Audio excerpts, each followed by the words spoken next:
Hello everyone. In this lecture we are going to look at the properties of a good bearing material. If you have not watched my video about introduction to bearings, please watch in the description of this particular video.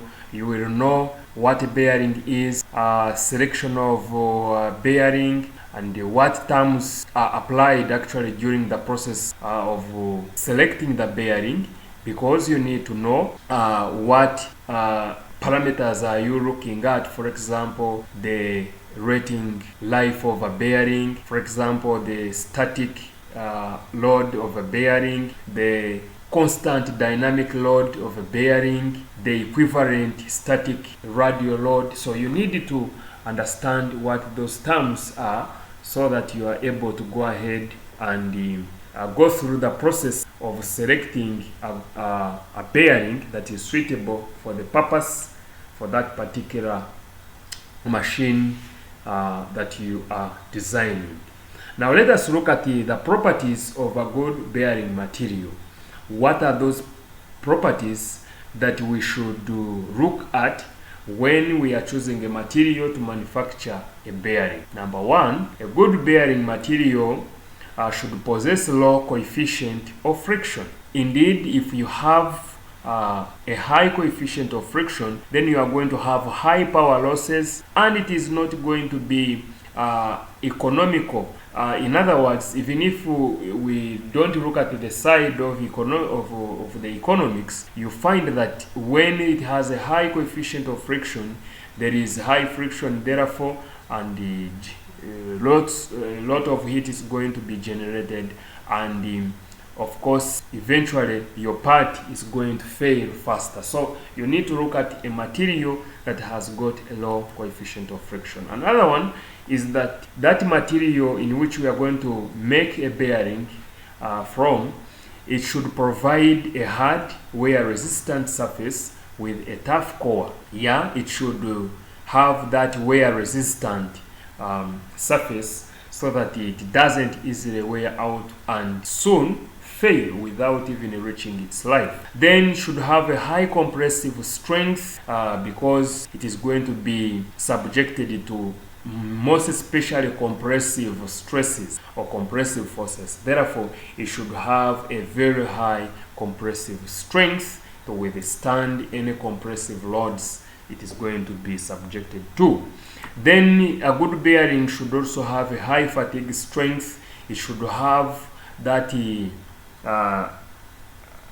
capacity to bear the fatigue to large extent without failing soon. So if that material does not support this, then it is not a good material to choose or select during manufacture of bearing. Then it should also be able to bear shocks and vibrations, since you always experience shocks and vibrations during the rotation of parts, and therefore that material that will fail under shocks and several vibrations is not a good material. Then it should also possess a high thermal conductivity to dissipate any heat generated due to friction between the bearing and the rotating shaft. As I had already said, if you have a high coefficient of friction, heat is going to be generated. But still, even if you have a low coefficient of friction, still there is some friction within the moving part, or between the moving part and that is stationary. Of course, that is within the bearing, and heat is going to be generated.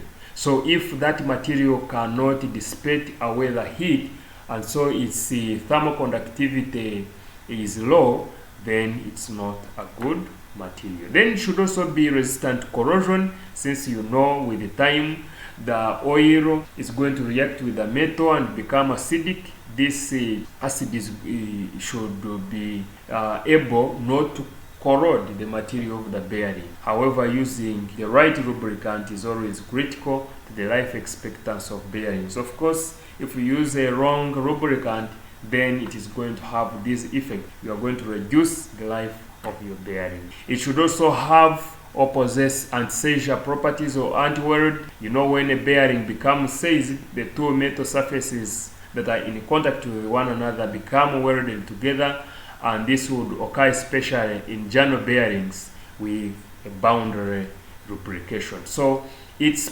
the properties it possesses, this material possesses, should not allow the welding of the moving part and the other component of the machine that houses the bearing. So if you either between the shaft and the bearing, or the bearing itself and the housing, they should not never have this welding happening. So it should possess the anti-weld or anti-seizure property.